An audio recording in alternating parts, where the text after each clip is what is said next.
Somewhere in Africa, maybe 800,000 years ago, a small group of early humans is huddled together in the dark. They're cold, they're exhausted, and they're eating raw meat, tearing strips of uncooked flesh off an animal they've just killed with rocks and sheer desperation. They have no idea that their bodies are running at an absolute biological limit. No idea that the brain sitting inside each of their skulls is the most expensive organ in the known animal kingdom, burning through calories like a fire that never goes out.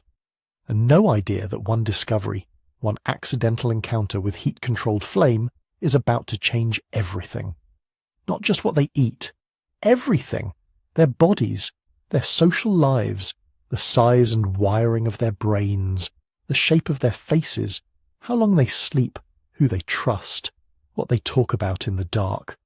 All of it, transformed by something as simple as holding food over a fire. Here's the question that keeps researchers genuinely awake at night. Why? Why would cooking, of all things, produce changes this dramatic?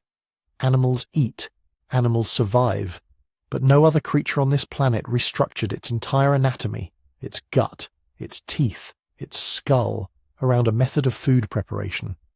No other species built a social world partly around the act of sharing a cooked meal. No other animal's brain tripled in size in an evolutionary eye blink and then somehow found the fuel to power it.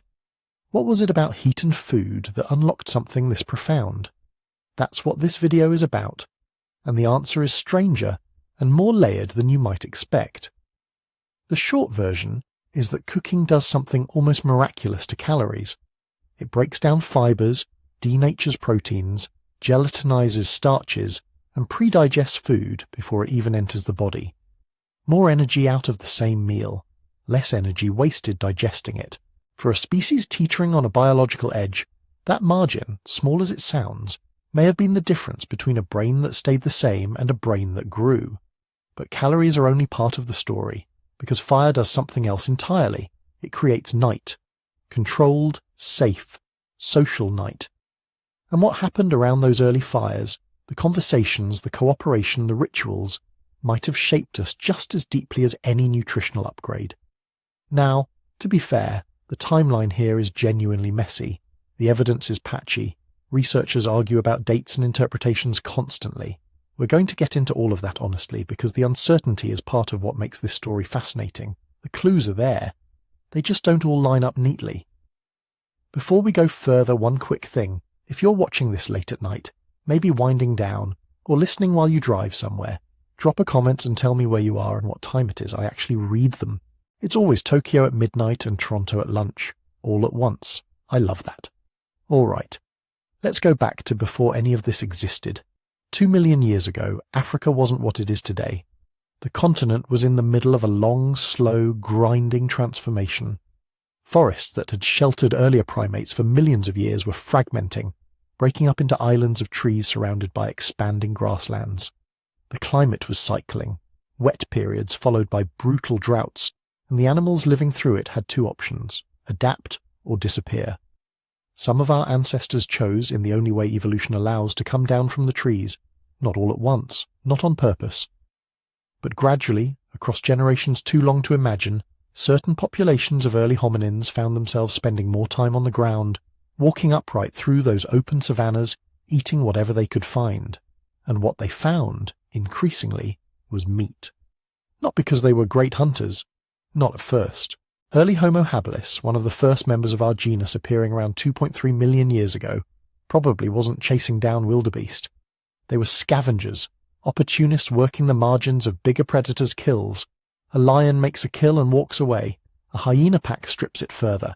And then, skulking in from the edges, early hominins moved in with stone flakes in hand to claim whatever was left.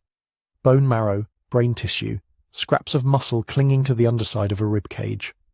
This is what raw meat eating probably looked like for most of those 2 million years. Not heroic, not cinematic, desperate, strategic, and deeply seasonal. When large carcasses were available, you ate.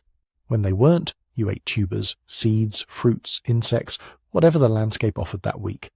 The diet wasn't a diet in any modern sense. It was a patchwork of opportunities grabbed before something bigger took them from you. Now here's where stone tools become genuinely important, and not just as weapons.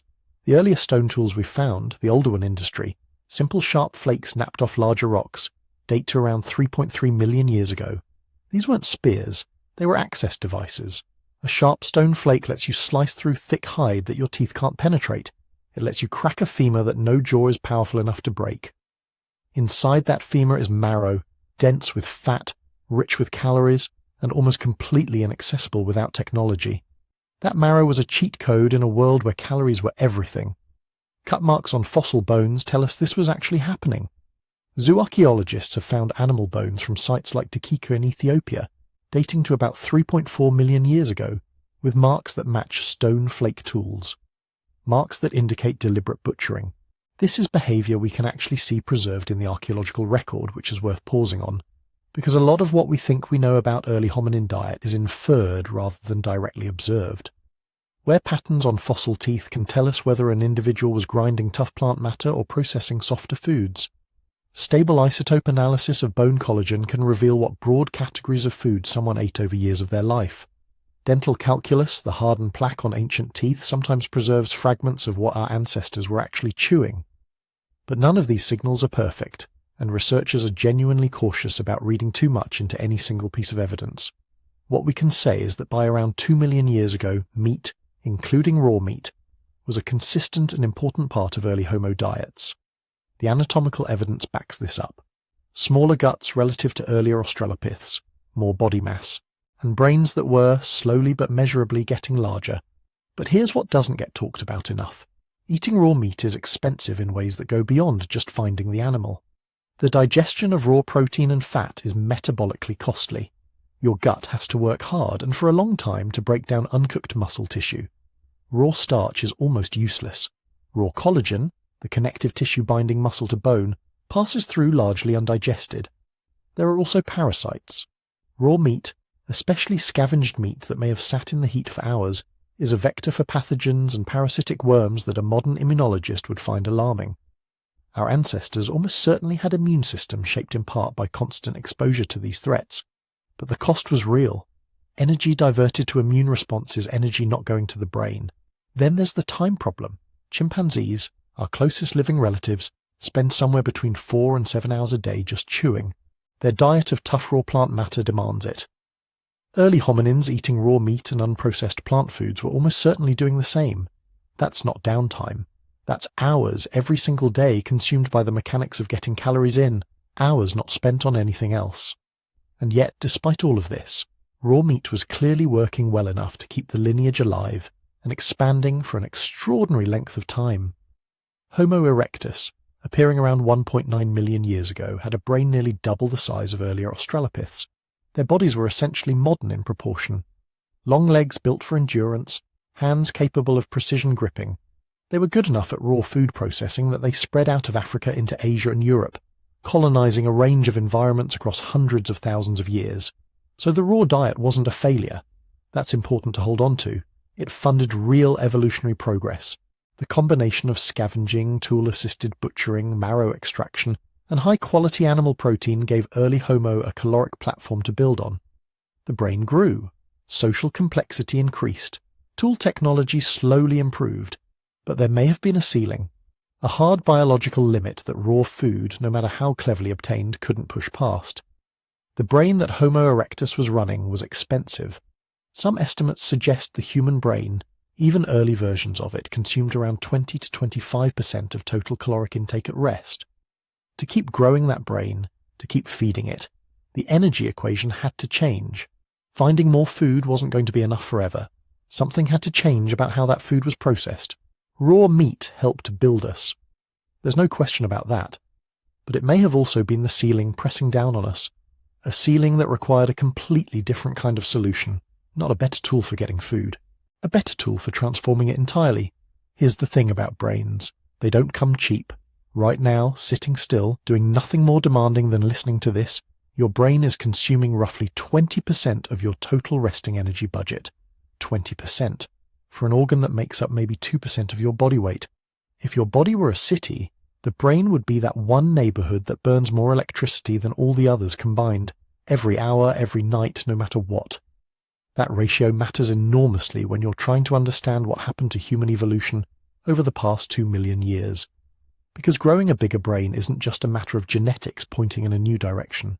It's a matter of sustaining something extraordinarily expensive on a diet that had to be hunted, scavenged, dug out of the ground, and eaten raw. Every calorie spent keeping neurons firing is a calorie not going somewhere else, not to reproduction, not to immune defense, not to growing faster or healing injuries. The brain is always first in line, and the rest of the body works around that fact. So the obvious question is, how did early Homo pay for it? Part of the answer may lie in a hypothesis, introduced by biological anthropologists in the 1990s that's still being debated, refined, and argued over today. The expensive tissue hypothesis, proposed by Leslie Aiello and Peter Wheeler, suggests that the brain didn't grow in isolation. Something else had to shrink to compensate. And the candidate they pointed to was the gut. The logic goes like this. Digestive tissue is itself metabolically expensive. A long, complex gut, the kind you need to break down tough fibrous plant material, costs serious energy to maintain. If early hominins shifted toward higher quality foods, specifically animal protein and fat, foods that pack more calories per gram and require less gut to process, then natural selection might have favored a smaller gut in exchange. Less digestive infrastructure, more energy freed up, and some of that freed energy, potentially, redirected toward the brain. It's an elegant idea, maybe too elegant. Critics have pointed out that the fossil evidence doesn't cleanly support a simple gut-for-brain swap, and the energetics are harder to calculate than the original model implied. Other factors, including changes in body size, activity levels, and maternal investment, almost certainly played roles. The expensive tissue hypothesis is best understood not as settled science, but as a useful framework, a way of framing the problem that forces us to think about the body as a set of trade-offs rather than a collection of independent systems. Brains don't grow in a vacuum.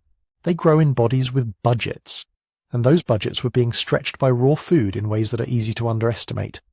Consider what raw starch actually does inside the human gut, or more accurately, what it mostly doesn't do. Raw starch granules are locked inside plant cell walls that your digestive enzymes struggle to penetrate. A raw potato isn't just unpleasant, it's genuinely resistant to digestion. Much of the caloric content passes through without being absorbed. Raw meat is somewhat better, because animal protein is more digestible than plant matter even without processing. But raw collagen, the tough connective tissue threading through muscle, is notoriously hard to break down.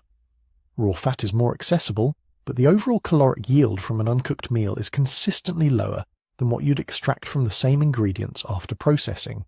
Your gut, in other words, has to work harder and deliver less. And gut work burns energy, hours spent in active digestion, peristalsis churning, enzymes deploying, immune cells monitoring for pathogens in every mouthful of raw scavenged meat. The metabolic cost of digestion on a raw diet isn't trivial. Now layer on top of that the demands of a larger brain, not just the energy to run it, but the time required to develop it. Human brains take an extraordinarily long time to reach full capacity. Compared to other primates, human children are dependent for years longer than seems strictly necessary from a survival standpoint. That extended childhood is expensive in a specific way. It requires stable, reliable caloric input over a long period, not just for the child, but for the adults provisioning the child. A mother who has to spend 6 hours a day chewing tough raw food to meet her own caloric needs has less time and energy to feed dependents.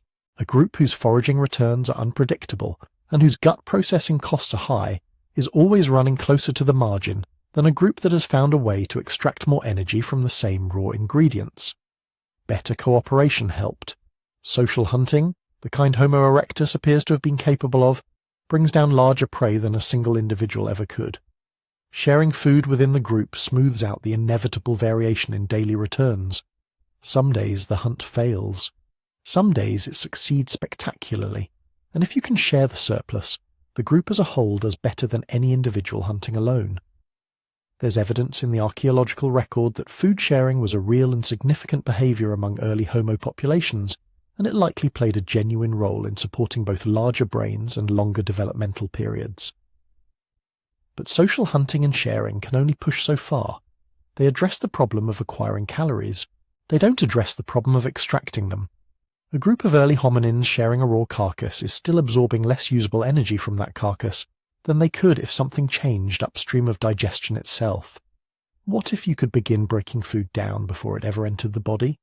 What if, outside the gut entirely, you could start the process of unlocking calories that raw tissue keeps locked away? That's the question that a simple, ancient, terrifying, and endlessly useful chemical process was quietly waiting to answer. Fire isn't subtle. A good blaze throws light, heat, smoke, smell. It blackens rock, splits it, calcines bone until it turns white and crumbly.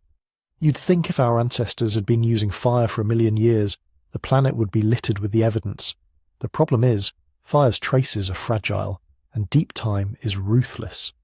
So when we ask, when did humans start using fire, we're really asking two questions at once. When did some hominin first sit next to flames and think, this is useful? And when did that use become so regular, so woven into daily life, that we can still detect it hundreds of thousands of years later? Archaeologists attack that problem with a pretty specific toolkit. Not stone tools, but evidence types. They look for hearths, shallow basins or patches of soil where ash, charcoal and burnt debris build up in a concentrated spot.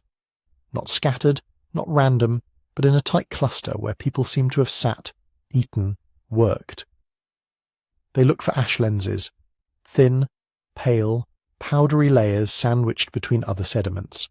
Under a microscope, those layers sometimes reveal burned plant fragments, charcoal particles, tiny glassy bits that form when wood burns hot. If that ash lens sits in the middle of a living floor full of stone tools and butchered bone, that starts to look like a campfire, not a lightning strike. They look for burned bone, bone that's discoloured in recognisable ways, brown and black from charring, chalky white from prolonged high-temperature burning. Sometimes the outside is charred, but the inside is still unburned, suggesting meat shielding the interior during roasting. Sometimes bones are burned in consistent ways, at consistent spots, across an entire site. That begins to smell like cooking. They look for heated stone, flint and other rocks that change colour, crack, or develop telltale internal structures when exposed to specific temperature ranges. Under the right methods, micromorphology, thermoluminescence, you can even estimate how hot the fire got. A rock that was heated to 600 degrees Celsius in the middle of a cave full of stone tools didn't get that way because a tree fell over outside, and crucially, they look at context. Is the burning inside a cave where natural grass fires rarely reach? Is it surrounded by artifacts, knapped stone, cut-marked bones? Are there multiple layers of burning stacked on top of each other, suggesting repeated use over time? Or is it a one-off, a single scorched patch that could just be a piece of luck for a curious hominin sheltering during a wildfire? Those are the kinds of clues we have to work with. They're all partial. They're all vulnerable to being erased by erosion, water, burrowing animals, later occupations, or simply the chemistry of the soil. But taken together, they sketch a rough timeline. If you go back 2 million years into the time of early Homo erectus, the record is mostly silent. There are hints, always hints, sites where animal bones and stone tools show up in layers that also contain ancient ash from natural fires. It's possible those early humans were attracted to burnt landscapes, scavenging freshly killed animals or hardened tubers from still warm ground. They may have been opportunistic fire followers, long before they were fire makers. But clear evidence of controlled fire, that comes later. Some of the earliest candidates show up around 1.5 to 1 million years ago. Places like Kubifora and Chesawanja in Kenya, Swartkrans in South Africa. At Kubifora, there are patches of reddened, baked sediment and stones that look like they've been heated beyond what the African sun can do. At Chesawanja, there are clay clasts, lumps of ancient mud, that appear to have been fired to high temperatures. Some researchers see human fingerprints in those traces. Others see the fingerprints of natural grass fires sweeping across the landscape. Wildfires can redden soil, they can bake clay, they can crack rock, they can leave behind charred bone where animals died in the flames. So the debate is always, is this a campfire, or is it just clever geology? Swartkrans adds another layer. There, in deposits roughly 1 million years old, you find hominin bones, animal bones with cut marks, and bone fragments that have been burned. Some of those burns look like they happened after the bone was already dry, which could point to controlled fire in a cave setting. But caves are tricky. They can act like chimneys for natural fires outside. They can be reworked by water and animals. Again, the line between people did this on purpose and nature did this and people were nearby is thin. Fast forward to around 800,000 to 900,000 years ago, and the picture gets clearer at one very famous site, Gesher Benot Yaakov, in what is now northern Israel. Here, on the banks of an ancient lake, archaeologists have found multiple layers, separated in time, each with dense concentrations of burned flint, charred seeds, and plant remains. The burning is localized, not smeared randomly. Some patches are rich in fish bones and nutshells, others in different plant species. It looks very much like repeated, structured use of fire in specific spots, cooking food next to water, coming back again and again over thousands of years. That's not a lightning strike, that's a habit. By about 400,000 years ago, the evidence for habitual fire use becomes almost impossible to ignore, especially in Eurasia. Sites like Qasem Cave in Israel, Beecher's Pit in England, Terra Amata in France, and others across Europe. And the Levant shows central hearth features, thick ash deposits, and clear spatial organisation. In Qasem Cave, for instance, there's a long-lived hearth in the centre of the main chamber, an ash-rich, charcoal-heavy lens that was built up over many thousands of years. Around it, butchered animal bones, including repeated patterns of cut marks and breakage suggesting marrow extraction, stone tools, signs of repeated occupation. The hearth itself seems to have been cleaned and rebuilt over time. That's not just using fire, that's knowing where the fire goes in the house. By this point, we're not arguing about whether humans were using fire, we're arguing about how often, how skillfully, and for what, and that's the key distinction. Occasional fire use versus habitual fire control. Occasional use is being in the right place at the right time. A tree gets hit by lightning. A dry season grassland ignites. An early human edges close enough to warm up, maybe grabs a half-charred bone and eats some cooked marrow, maybe even drags a burning branch into a shelter and huddles beside it until it goes out. That experience alone could change behavior. It could teach individuals that warm food is softer, that smoke keeps insects away, that predators hesitate at the edge of the light, but then the flames die, and they're back to raw. Habitual control is different. It means not waiting for the weather to hand you fire. It implies a chain of behaviors that have to be learned, shared, and maintained. Transporting embers, carrying a smouldering chunk of wood or a bed of coals from one place to another, maybe in a bark container or wrapped in leaves, blowing on it periodically to keep it alive. This turns fire from an event into a resource. Maintaining coals, understanding that a big flashy flame isn't always what you want, that a bed of slow-burning embers is more stable, easier to reignite, better for roasting meat or baking roots. It means adding fuel at the right times, managing airflow, knowing when to rake the coals out and when to bank them. Choosing fuel, learning through trial and error that some woods burn hot and fast, others slow and long, that wet wood smokes more, that dung burns differently from brush, that certain plants used as fuel will flavour food or smoke hides. This is ecological knowledge, encoded in daily practice. Managing risk. Once you're walking around with portable fire, you can also burn down your world. Controlled use implies some understanding, however intuitive, of where not to build your hearth, how not to ignite your shelter, how to keep flames from running upslope into dry brush. Groups that didn't manage that risk probably had fewer descendants. When archaeologists talk about control of fire, they're talking about that whole behavioural package. Not just the ability to sit next to a blaze, but the ability to keep it going, move it, rebuild it, and fold it into social and subsistence routines. Cooking, using fire daily to transform food, sits at the far end of that spectrum. You can imagine an evolutionary progression. At first, fire is rare and frightening. Then it's attractive. Then it's something to be exploited when it appears. Then it's something to be carried and protected. Finally, perhaps, it becomes something you can make from scratch, striking stones, drilling wood, creating flame on demand. Only at that last stage does cooking become fully reliable. Only then can you count on it every evening of your life. We don't know exactly when hominins mastered fire-making itself. Some researchers argue for controlled use, carrying and maintaining natural fire, by around 800,000 years ago, and systematic daily use, including cooking, solidly by 400,000 years ago in many regions. Others would push that timeline earlier, pointing to those ambiguous signals around 1 million years ago and suggesting that even sporadic use could already have been shaping bodies and behavior. Preservation bias is the shadow hanging over all of this. Most early human sites weren't cozy caves protected from erosion.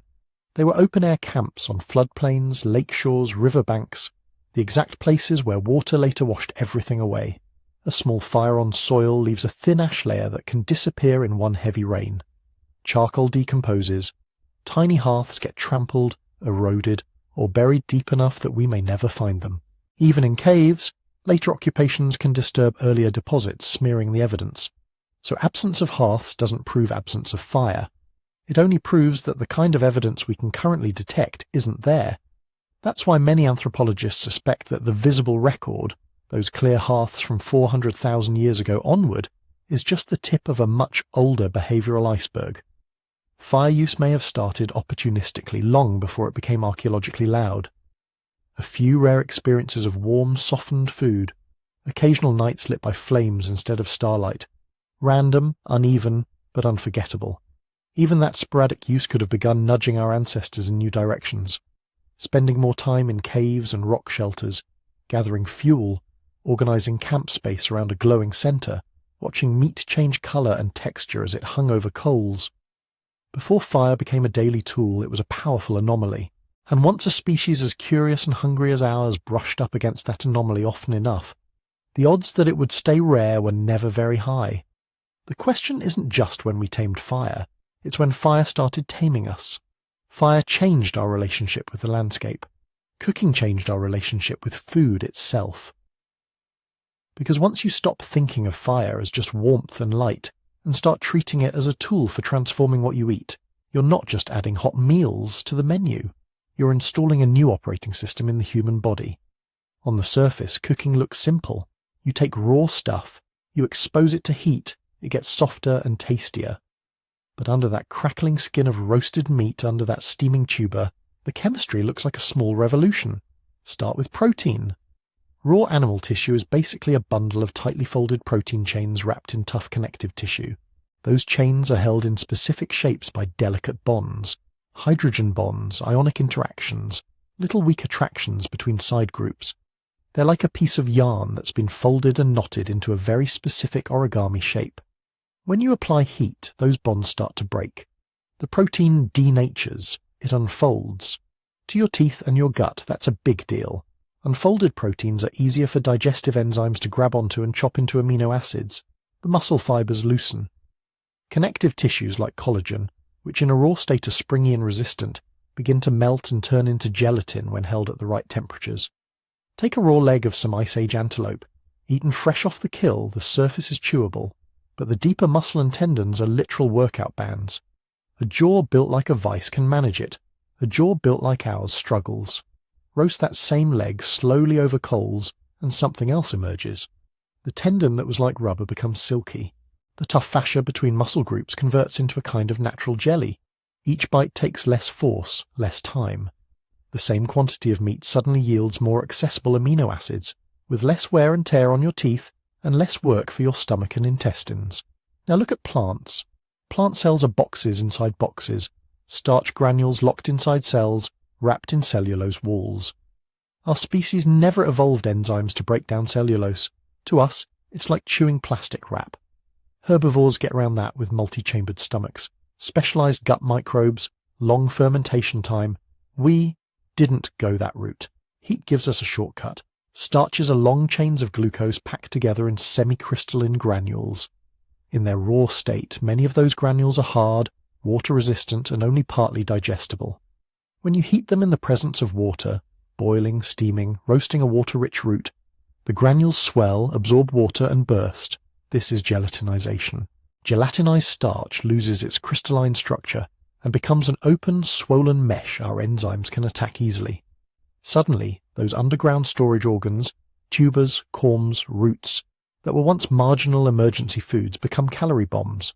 Same plant, same geology, same climate. But before cooking, that tuber is a mouthful of fiber with some trapped glucose. After cooking, it's a soft, sweet, high-energy package that your gut can strip rapidly.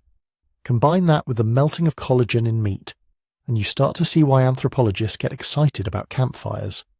Cooking doesn't create calories out of thin air, it reveals them. And that revelation shows up in the energy budget. Every animal walks a tightrope between energy intake and energy cost. Hunting or foraging cost energy. Digestion costs energy. Chewing itself is expensive when you're doing it for hours a day. Raw diets demand that kind of commitment. Modern experiments with people eating only raw plant foods, huge volumes of fruits and vegetables show weight loss, disrupted menstrual cycles, chronic hunger, even with modern access to diverse produce. Raw meat helps, but only if you can tear and process enormous quantities. Heat tilts the equation. Cooked food typically yields more metabolizable energy than the same food raw. Some of that is the denaturation and gelatinization we just talked about. Some of it is mechanical. Softer food is easier to chew into small particles, which give enzymes more surface area to work on. Some of it is that your gut doesn't have to run as hot and long to extract the same payoff. In lab animals, feeding experiments show that those eating cooked versions of the same food gain more weight, or maintain weight better, than those eating it raw, even when the calorie content on paper is identical. The difference is in what the body can actually capture. So imagine an early human group that has learned even partial control of fire. They don't cook everything. They don't cook all the time. But when they do, the consequences add up. The hunters bring back a carcass.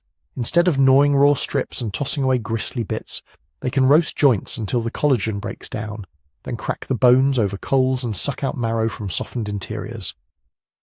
The gatherers dig up bitter, fibrous tubers and bake them in embers until they're sweet and yielding, not scratchy and half-digestible. In each case, more of the calorie potential in their environment crosses the boundary from technical food to real food. Less effort in, more energy out. That extra energy can go somewhere.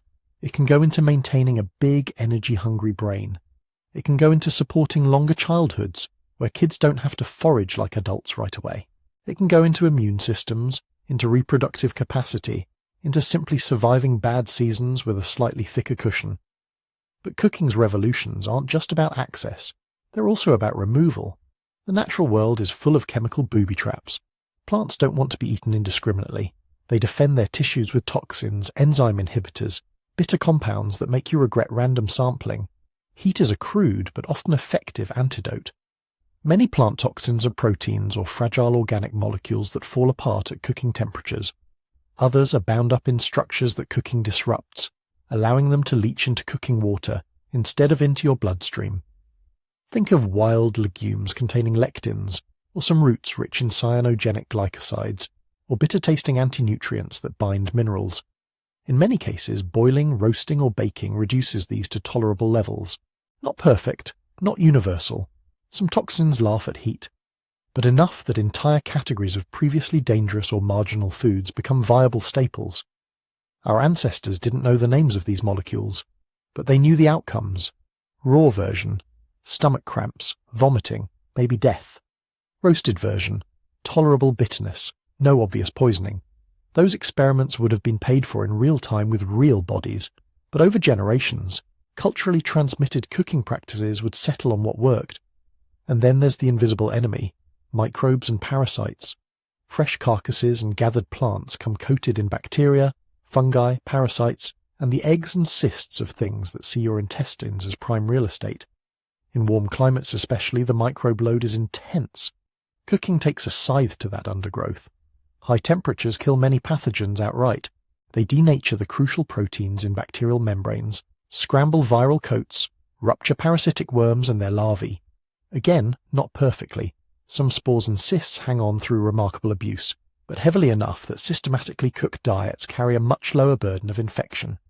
Imagine two groups of hominins using the same waterhole and hunting the same animals. One mostly eats raw, the other routinely cooks. Over years and decades, the cooking group sees fewer foodborne illnesses, fewer chronic worm infections, less energy siphoned off to inflamed guts and immune responses. More infants survive weaning, more adults live long enough to pass on whatever social and genetic habits got them near the fire in the first place. Even small statistical advantages like that, compounded over thousands of years, reshape populations. But the strangest, and maybe most overlooked, revolution cooking brings is temporal. It changes the clock. Raw diets don't just demand more chewing power, They demand more chewing time. Studies of chimpanzees and other great apes show them chewing for 4, 6, sometimes 8 hours a day. Every tough, unprocessed mouthful has to be reduced mechanically, because their gut, powerful as it is, can't do everything. Early hominins relying on raw meat and raw plants would have been locked into a similar schedule. Long hours spent stripping flesh from bone, grinding fibrous stems between massive molars, working jaws that looked and functioned more like industrial equipment than like ours.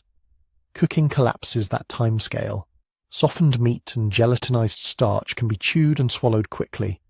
The difference between gnawing a raw strip for 5 minutes and biting through a roasted piece in 20 seconds may not sound like much, but spread it across every bite, every meal, every day, and you free up hours of usable time.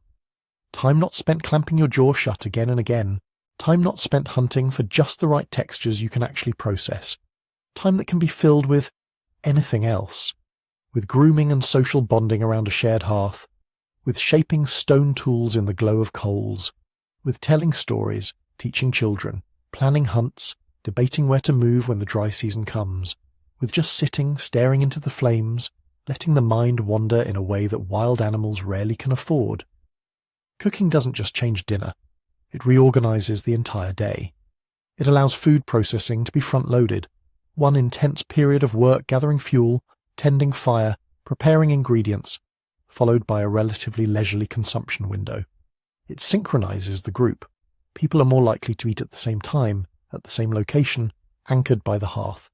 It turns mealtime from a scattered individual scramble into a collective event. That's not just a nutritional tweak. That's a new social platform.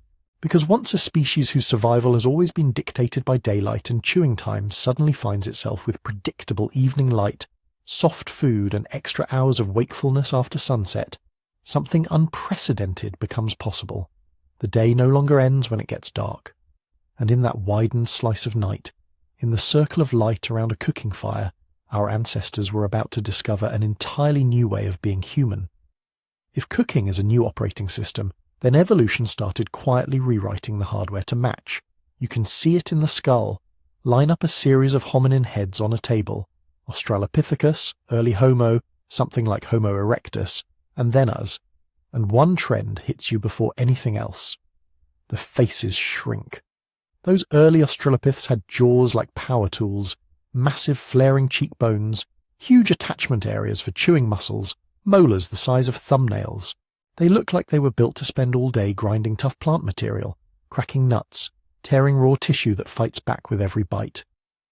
Move forward in time and the jaws slim down. The molars get smaller. The front of the face tucks under the brain case instead of jutting forward. By the time you get to anatomically modern humans, the lower face looks delicate. Orthodontists make a living on how delicate. We routinely don't even have enough jaw real estate for all 32 teeth. You don't evolve away from a heavy-duty chewing machine without something changing upstream. One obvious suspect is cooking. If your diet is dominated by raw, fibrous, mechanically resistant food, natural selection punishes weak jaws and small teeth. Individuals who can't chew enough volume, or whose enamel chips and wears down too fast, simply don't get as many calories. They get sick more often. They die younger. If, over generations, more and more of your calories come in pre-softened, roasted, baked, stewed, even just pre-cut with stone tools, that intense selection pressure eases. Brute chewing strength matters less. Subtle advantages elsewhere can start to matter more. Take Homo erectus, walking around 1.8 million years ago with a brain bigger than its predecessors, legs tuned for long-distance travel, and a face that's already starting to shrink. Richard Wrangham and others have argued that this is the first truly cooked hominin, not necessarily making gourmet meals but routinely eating food that's been altered by heat. We don't have a fossil of a fire pit with a label saying property of Homo erectus. What we do have are anatomical hints. Compared to earlier hominins, erectus has smaller back teeth, a less projecting face, reduced chewing muscle attachment areas, all while its body size and brain size are going up, not down. Something is letting this species get away with doing more on less jaw. Cooking is one explanation. So is intensive tool processing, slicing meat into thin strips, pounding tubers with stones, grinding seeds. A raw steak that's been sliced thin and tenderized is functionally partway to cooked in terms of chewing effort. A tuber that's been smashed to pulp before eating is easier to process even if it never sees a flame. The fossil record doesn't tell us exactly which behavior led the trend. It just tells us that the trend is real. Our mouths have been backing away from their original job description for a long time. You can see it in the teeth themselves. Great apes have thick enamel and big molars, built to withstand heavy loads and abrasive plant matter. Early hominins follow that pattern, sometimes exaggerating it. Then, over the last 2 million years, human molars steadily shrink and simplify. The cutting edges of our front teeth are still useful for tearing, but they're not sabers. Our canines are so reduced that fangs is almost a joke. Our entire dental arcade is a compromise, enough to handle a wide variety of foods but not specialized for grinding raw leaves all day, or snapping bone like a hyena, or slicing hide like a big cat. A generalist's mouth attached to a brain that has outsourced more and more of the heavy lifting to technology and culture. But the real smoking gun may be lower down. Open up a chimpanzee, on paper, in anatomy textbooks, and you see a gut that's basically a fermentation factory, a massive colon, an enlarged cecum, a digestive system geared toward extracting every possible calorie from fibrous plant matter. Chimps and gorillas carry microbial ecosystems in their hindguts that turn cellulose and other complex carbohydrates into usable short-chain fatty acids. It's slow, it's bulky, it works. Compare that to us. Relative to our body size, humans have a smaller large intestine, a reduced cecum, a relatively enlarged small intestine. We've shifted emphasis from a big, slow fermentation chamber at the end of the line to a long, efficient absorption tube up front. That makes sense if a large chunk of your diet shows up already pre-processed. By cooking, by pounding, by cutting. Gelatinized starches, denatured proteins, broken down plant cell walls, all of those are perfect for quick uptake in the small intestine. You don't need as much bacterial afterburner when your own enzymes can get to work right away. This rearrangement isn't free. Gut tissue is expensive. Maintaining a giant fermentation vat of microbes requires energy, immune surveillance, constant turnover of gut-lining cells. A big digestive tract is a big metabolic bill. Shrink that bill, and something interesting happens to the budget. You free up energy for other organs. One candidate looms over everything else: the brain. Neural tissue is absurdly costly. In humans, the brain is only about 2% of body weight but burns roughly 20% of resting energy. That's a ridiculous imbalance by mammalian standards. If you're going to support that kind of metabolic diva, you need savings somewhere else. One plausible story goes like this: better food processing, by fire, tools, or both, makes calories easier to get and easier to digest. Over evolutionary time, individuals with slightly smaller guts don't pay as high a penalty because their diets don't require a massive colon to squeeze out every scrap of energy. Those individuals can allocate more resources to growing and maintaining larger brains, or to building bodies capable of long-distance walking and running. As brains and endurance improve, those individuals get even better at finding and processing high-quality food, which further reduces the need for a giant gut. Feedback loop. Better food leads to smaller gut, leads to more spare energy, leads to bigger brain. Better endurance leads to even better access to food. None of this requires cooking to be the only driver. High-quality meat from scavenging or hunting, marrow and brains from cracked bones, rich fat from savanna animals, and coordinated social foraging all matter. So do stone tools that can strip hide, break joints, and pulverize plants. But cooking slots into this loop elegantly. Heat lets you exploit resources that are otherwise marginal: toxic roots, tough seeds, stringy cuts of meat. It raises the average quality of meals and lowers the digestive work required. Over hundreds of thousands of years, that shifts the cost-benefit equation of building and carrying digestive machinery. A species that starts relying on systematically softened, detoxified, microbe-light food doesn't need a gorilla's gut. We didn't keep one. There's another twist: endurance. Humans are, bizarrely, some of the best long-distance runners on the planet. Our legs, tendons, sweating system, and respiratory pattern all look tuned for covering many kilometers at a steady pace under hot sun. Persistence hunting, chasing prey until it overheats and collapses, isn't just a myth. It's been documented in modern foragers and fits our anatomy. Running muscles, sweating skin, and temperature regulation also cost energy. They're part of the same metabolic bargain, A reduced gut plus energy-rich, easily digestible food helps make sustained endurance possible. Endurance, in turn, opens up more hunting strategies and wider foraging ranges, more food options, more selective pressure for brains that can remember landscapes, plan routes, coordinate with others. The loop tightens. Mouth, teeth, gut, brain, legs, and technology aren't separate chapters. They're all threads in one story of shifting energy flows. Of course, not everyone buys the cooking did this version of the story in its strongest form. Some researchers argue that stone tools alone, pre-processing food mechanically, could explain a lot of the anatomical changes, especially early on. Others point to changes in prey species, in habitat, in social organization. Maybe our ancestors were just getting better at securing fatty, nutrient-rich parts of carcasses, or at finding rare but dense plant foods like nuts and seeds. You don't need a campfire to chew carpaccio thin, or to crack bones for marrow, or to pound a root into a paste. And then there's culture. Once you have even basic tools, social learning can spread food processing tricks quickly, without waiting for genes. One smart individual figures out that pounding a tuber makes it less of a jaw workout. Their band copies them. Neighbouring groups copy the band. Suddenly the whole region's chewing load drops, even though nobody's teeth or jaws have changed yet. In that sense, culture may have pulled the first lever. A habit of cutting, pounding, soaking, and eventually heating food could start the process. Anatomy follows. The skulls and guts we carry today are the long, slow record of those experiments.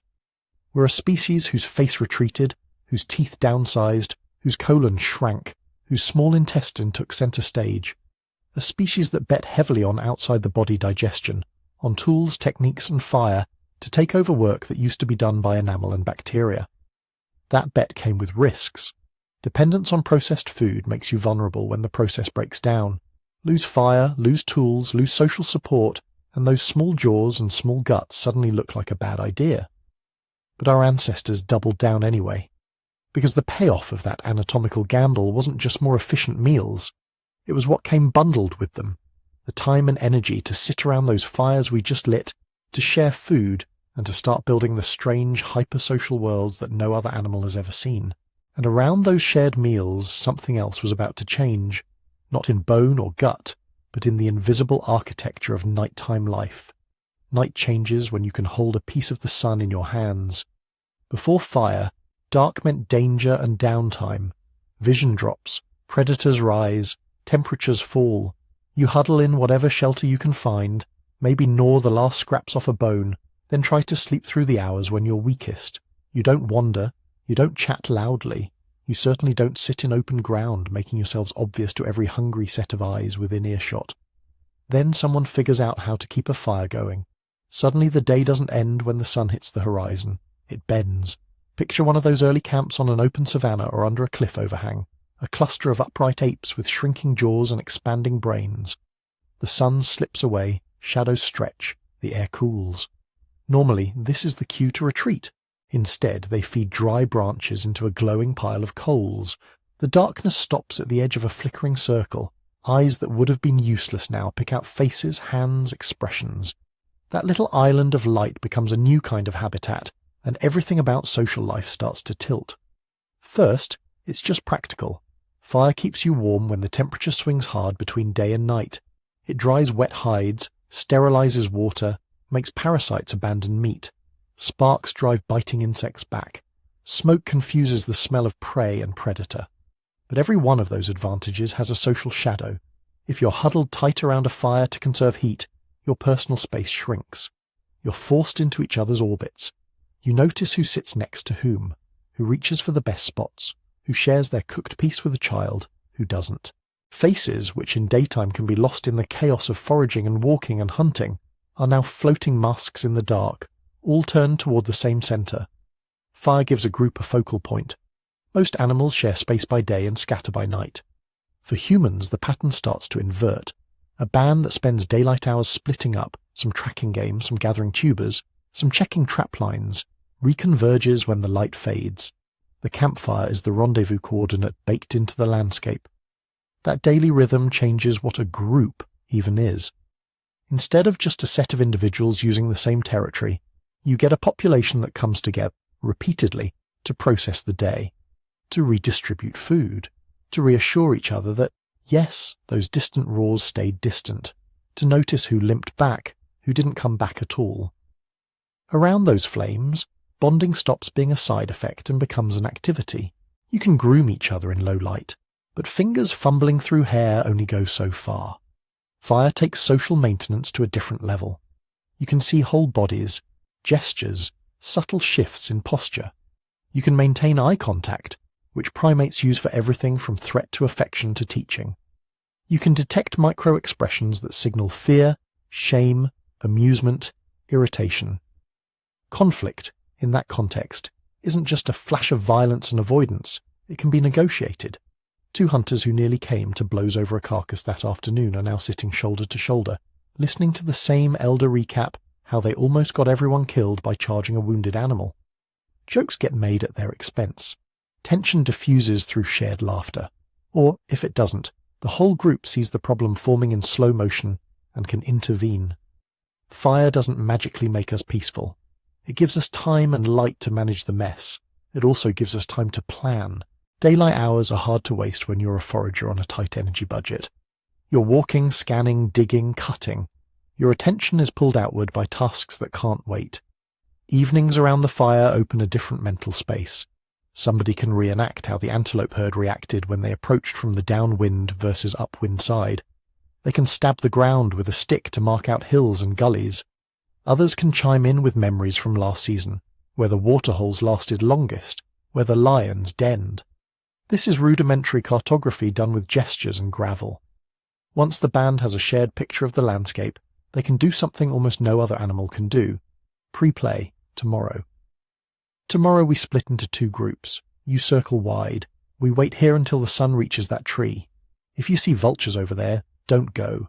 They're over the hyena's kill. None of that needs modern grammar. Pointing, sounds, mimed actions, maybe a few proto-words are enough. But whatever language toolkit they have, the firelight makes it available at a new scale.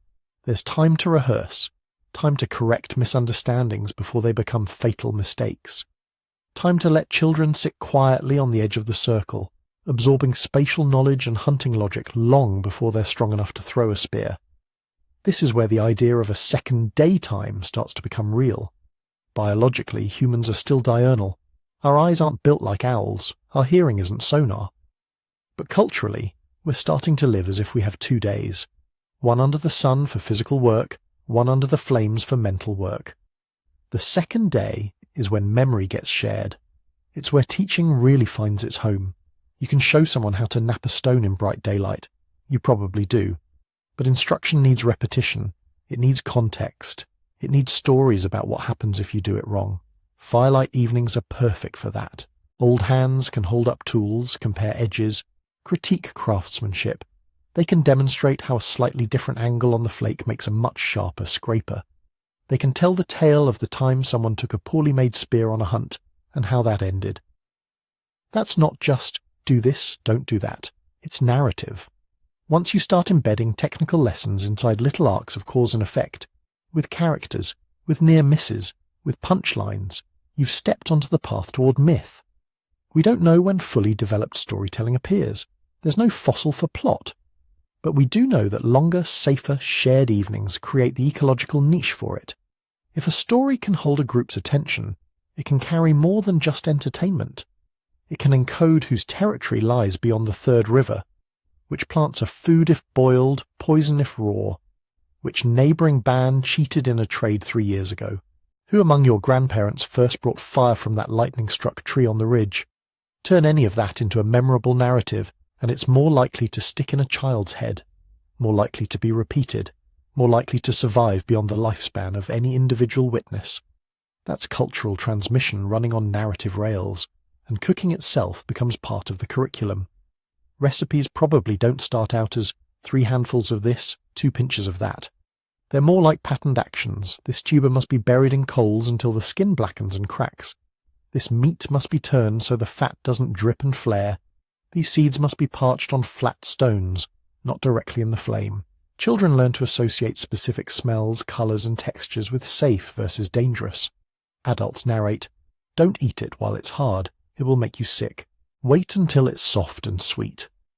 Cooking methods, passed down and refined, start to look like inherited traits, except they move through conversation and imitation instead of DNA. Fire also changes how safe you feel about holding ground. There's decent evidence that large predators dislike flames. Modern lions, hyenas and leopards tend to hesitate near bright, hot, unpredictable light.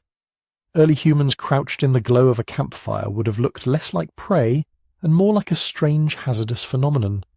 Even if the actual deterrent effect was patchy, some nights it works, some nights it doesn't, the psychological effect on our ancestors would have been enormous. Camping with fire feels different than sheltering in the dark. You can push your sleeping area out into more open terrain instead of always clinging to cliffs and dense thickets. You can afford to carry more stuff, stones, bones, heavy logs, because you're returning to the same hearth night after night. You can enforce a sense of "this is our place" that extends beyond daylight presence. Territory stops being just where you forage and starts being where your fires have burned. That confidence underwrites bolder behavior. You might stay up a bit later, finishing a hide, retelling a hunt, teaching knot tying. You might dare to raise your voice in laughter, knowing that whatever is listening out there doesn't like walking through flames to get you. Protection and perception feed back on each other. A group that believes itself protected is more willing to invest in long-term projects, building better hearths, caching food, elaborating rituals. Those in turn deepen the psychological link between our people and our fire. At some point, the flames at the center of the camp stop being mere tools and become symbols. They stand for continuity, for usness. The morning fire is lit from last night's coals. The coals came from a log someone dragged from a burn-scarred grove weeks ago. That grove was discovered by a hunter whose story is told every time the embers flare up. Hearths become anchors in time. They tie the living to the recently dead. Your grandfather used to sit there, to the distant past. Before we came to this valley, we had a fire there. To imagined futures, when you are old, you will show your grandchildren how to keep the coals alive through the rain. In that glow, language has room to grow teeth and wings. It's no longer just for immediate coordination. Throw, run, look out. It starts to handle hypotheticals, counterfactuals, jokes, lies, promises. The more the group leans on evening talk to glue itself together, the more natural selection turns up the volume on brains that can handle complex syntax, nuanced tone, long-term memory for verbal material. Songs that help synchronize movements around the fire or during group tasks get stuck in heads. Ritualized chants at the start of a hunt build cohesion. Lullabies soothe anxious children staring at the ghostly shapes beyond the light. Under these conditions, the individuals who are better at speaking and listening, who can track who said what to whom, who can recycle a good story with just the right twist, earn status. Status leads to mating opportunities. Their language-friendly genes and habits spread. Firelight becomes a fitness landscape. Across thousands of evenings and many generations, that second daytime, the one framed by darkness and flame, turns into a kind of cultural accelerator. Tools improve not just through trial and error, but through critique and instruction. Social rules are discussed, not just enforced with blows. Group reputations travel along trade routes via tales told at borrowed hearths, and somewhere along the way, our ancestors stop being just clever apes who eat cooked food and become something stranger. Animals whose most important adaptations live not in bone or muscle, but in shared stories told after dark. Cooking gave us extra calories and softer meals. Firelight gave us extra hours and a stage. On that stage, a new social world took shape, one where knowledge could accumulate, where identities could be negotiated, where memories could outlive bodies. The next step was almost inevitable. Once you have a species that gathers nightly around a shared resource, with talk and planning and expectations, you've set the table for something else to evolve on top of the flames. Rules. Who cooks, who eats, who serves, who waits. The economics of sharing are about to get complicated. Start with that last line. Who cooks, who eats, who serves, who waits. Once you have heat that transforms food, those aren't background details anymore. They're politics. Fire doesn't just warm bodies and light faces. It rearranges space. A raw meat world is mobile. You chew where you kill, or you duck into whatever shade or crevice is handy. Bones pile up everywhere. There is no obvious center, just a shifting cloud of activity that follows carcasses and fruiting trees. A cooking world is different. Cooking likes stillness. It needs a place where you can stack fuel, keep embers alive, prop meat on sticks or stones without ash and dirt constantly blowing through. Somewhere that's worth returning to because the labour of building it up pays off over time. Archaeologists call these central places, hearth clusters, ash lenses, burnt bone piles that show up in the same spots layer after layer. For early humans, a hearth is more than a useful patch of ground. It's a gravitational well. People orbit it. You bring raw food in. You bring tools in. Stones, knives, pounding rocks, wooden spits. You leave behind broken bits, sharpened flakes, half-burned logs. Over weeks and months, a messy but recognizable pattern forms. This is where things happen. Once you've got a place like that, you also have a problem. Other people can see what you have. Raw food is easy to eat on the sly. Tear off a chunk, duck behind a bush, swallow fast. But a pot simmering over coals, a slab of meat slow roasting on a frame of branches, those are announcements. Smell travels. Smoke travels. Waiting bodies gather, and cooked food is divisible. You can cut it, scoop it, ladle it. You can decide who gets the crispy bits and who gets the boiled gristle. The moment those decisions matter to anyone's survival or status, you've created an arena for negotiation. You can imagine the first awkward scenes. Someone drags back a haunch or a sack of tubers.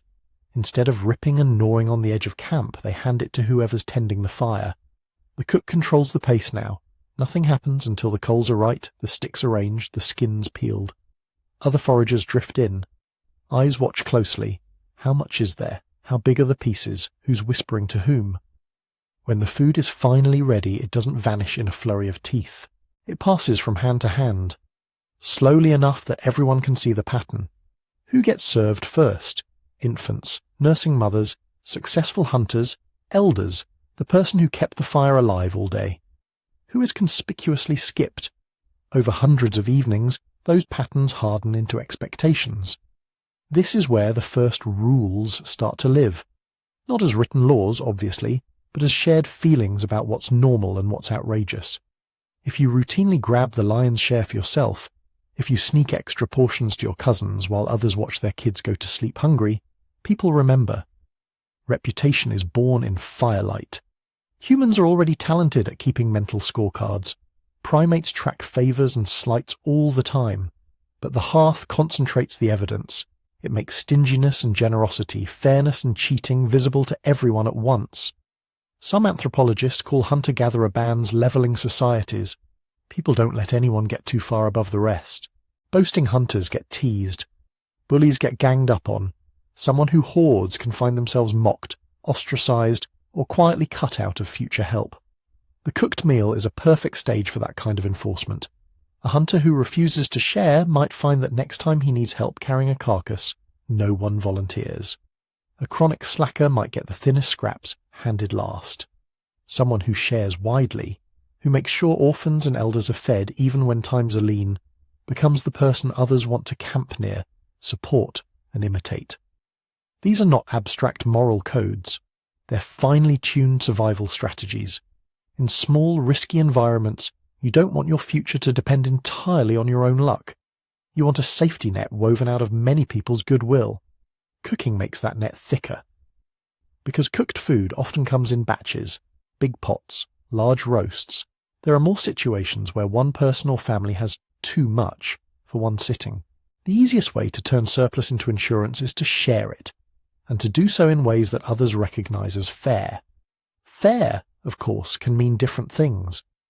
Maybe the rule in one band is, from each according to what they brought back. Big bringers get big pieces. In another it might lean toward, to each according to their need, with sick and small bodies favoured over strong young adults. Most likely systems mixed both, contribution plus vulnerability. Whatever the details, they had to be defended. Someone grumbles, someone tries to double dip, arguments break out. In that moment, hands hovering over a shared pot, voices rising, you're looking at something new in the animal world, a social institution. The hearth isn't just a pile of coals, it's a place where predictable procedures happen, a place where the group can say, explicitly or implicitly, this is how we do things here. Don't like it? There are always other fires. but each fire comes with its own terms. Once that becomes true, division of labour stops being hypothetical. Cooking itself is labour. Gathering fuel, keeping coals alive through rain and wind, knowing which plants must be leached or roasted to strip out toxins. These are skills with their own prestige. Who does that work? In some modern hunter-gatherer groups, women are the main fire tenders and plant cookers, while men focus on big game hunting. In others, tasks are more flexible, with older children tending fires or men doing much of the cooking when women are nursing infants. We have no reason to think there was a single original system. What cooking does is open the possibility space. You can have specialist firekeepers whose main contribution is reliability rather than physical strength. You can have expert tuber processors who know exactly how long to roast the bitter roots so they won't paralyze anyone. You can have people who rarely leave camp at all, those with injuries, frail elders, who still matter because they supervise, teach or mediate disputes at the hearth. As tasks diversify, so do social roles.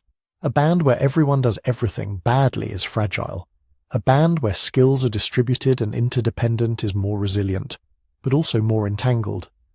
If the firekeeper gets angry and walks off, hunts fail even if the hunters are strong. If the best tracker's child is mistreated at the hearth, they may withhold their abilities. Cooking ties fates together. It also changes the calculus for caring for the non-productive members of the group. Raw diets are hard on teeth, guts, and joints. You need strong jaws to chew tough roots, good mobility to travel far for scattered food. In a raw world, anyone who can't keep up faces a brutal arithmetic. Cooked food is softer, more energy-dense, easier to eat with worn teeth or limited bite strength. Hot broths and mashed tubers can be swallowed by the toothless and the very young. Now, a grandmother with bad knees can still eat well, and because she survives, she can tell stories, correct mistakes, remember where the waterholes persisted in the last drought. Evolutionary biologists talk about the grandmother hypothesis, the idea that human lifespans beyond reproductive years are favoured because elders boost the survival of grandchildren. Cooking and a central hearth are exactly the kind of conditions that make that possible. The same applies to the injured. A hunter speared in the thigh is a liability if everyone is constantly on the move, gnawing raw meat in transit.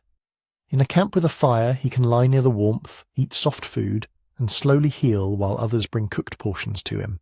That doesn't mean early bands were hospitals full of convalescents. Mortality was still high. But you don't need perfect care, just slightly better odds that a broken bone can knit, that an infection can be outlived. Those slightly better odds add up over thousands of generations.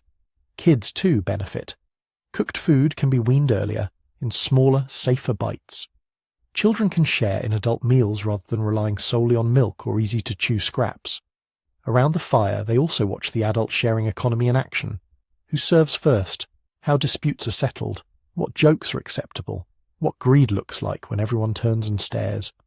They absorb the unwritten constitution of their group, one mouthful at a time. By now, the hearth is doing several jobs at once. It's a stove, a court, a daycare, a memory bank, a job site. When you step back and look at it from an evolutionary distance, it starts to resemble something very familiar from later human history. An institution. Institutions are stable arrangements that outlast individuals. Grandmother sits there. Food is passed this way. Guests get a portion even if they arrived late. These become so routine that violating them feels like an attack on the group itself, not just on a person. That feeling is powerful. It's what lets a set of fragile primate brains behave as if they belong to something bigger and more enduring than any one of them. The band, the camp, the lineage. The hearth is the first place that bigger thing takes shape. We can't dig up laws from 400,000 years ago. We can't exhume a fossilized argument over who got the last marrow bone. But we can see the blackened circles of ancient fires, clustered in patterns that say, unmistakably, people kept coming back here. They kept enacting the same dances of exchange, obligation, and judgment. They kept teaching children that this is how we do it. From there, it's a short cognitive step to extend those rules outward. If there are right ways to share food within the camp, there might be right ways to share hunting territories between camps. If you owe meat to the grandmother who watched your kids, maybe you owe shells or hides to the neighbouring band that shared fire when yours went out. The sharing economy that begins with cooked meals doesn't stay put. It spills into trade, marriage, alliance, and eventually conflict. Because once you have institutions, you can have institutional rivalries, different hearths, different rules, different bans, different expectations. Fire had solved the calorie bottleneck and gifted us extra hours in the day. Now, by pulling us into its circle night after night and forcing us to decide who gets what, it was doing something subtler, training us to live inside invisible structures of obligation and fairness. The next consequence would be geographic. If you can cooperate reliably around shared meals, you can tackle bigger, riskier projects, like expanding into places no primate has any business surviving at all. If cooperation around the hearth lets you tackle bigger projects, the first and most obvious project is simple: stop starving. Raw food hominins were already tough. They could crack bones, gnaw cartilage, clamp their jaws onto leathery hide. But the menu was still narrow in an important way. It wasn't about how many kinds of things were technically edible. It was about how many kinds of things were edible often enough and safely enough to count on. Walk through a raw landscape and you'll see it everywhere. Almost food. Roots that are too fibrous to chew with worn teeth. Tubers so packed with toxins that your tongue burns when you nick them. Seeds locked inside husks your molars can't crush. Meat that's gone just a little too long in the sun, crawling with parasites your gut isn't ready for. Cooking turns a lot of that almost food into real food. Heat does several jobs at once. It softens fibers so plant cell walls that used to fight your teeth now give way and spill out their starch. It denatures proteins, unwinding them into structures your enzymes can grab more easily. It breaks down some toxins outright and makes others leachable, bitter compounds that can be boiled away or roasted into harmlessness. Suddenly the underground pantry of the world opens, those knobbly, bitter tubers that no one bothered with. Roasted long enough, they become sweet, chewable, and safe.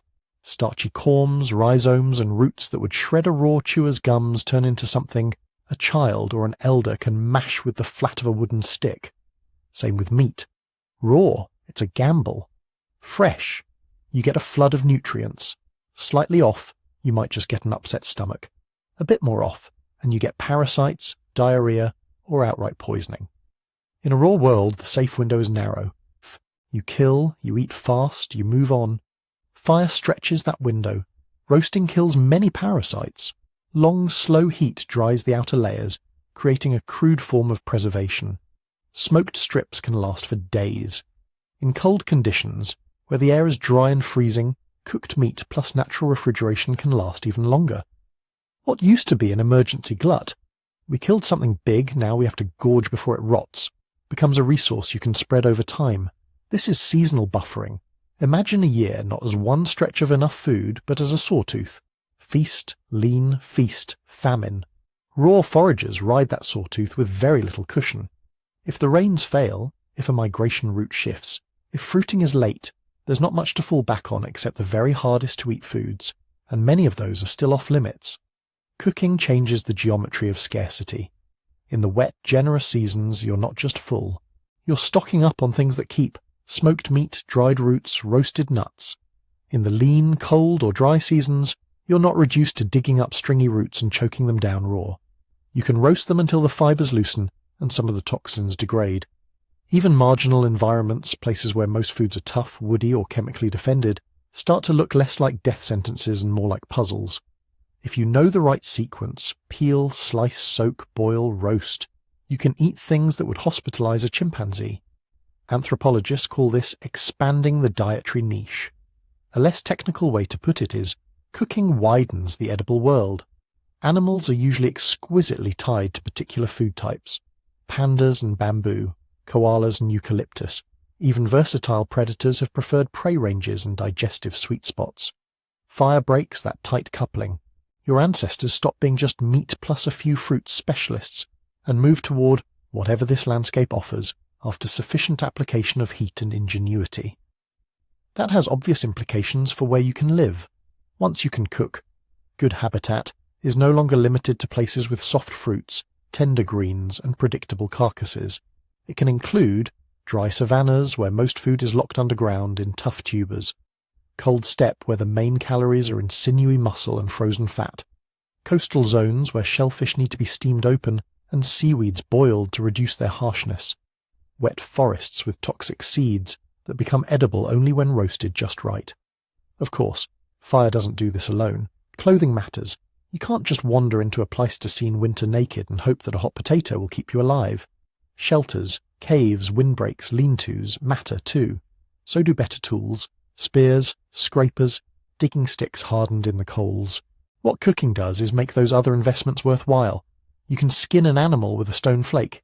You can sew a crude hide cloak with a bone needle. But if your food supply still vanishes every time the season turns, those clothes and huts only postpone starvation.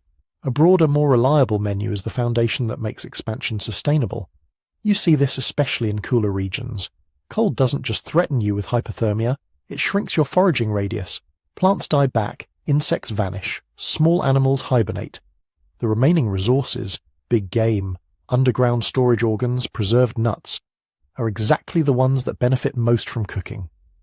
A carcass in freezing air is a battery of calories waiting to be unlocked.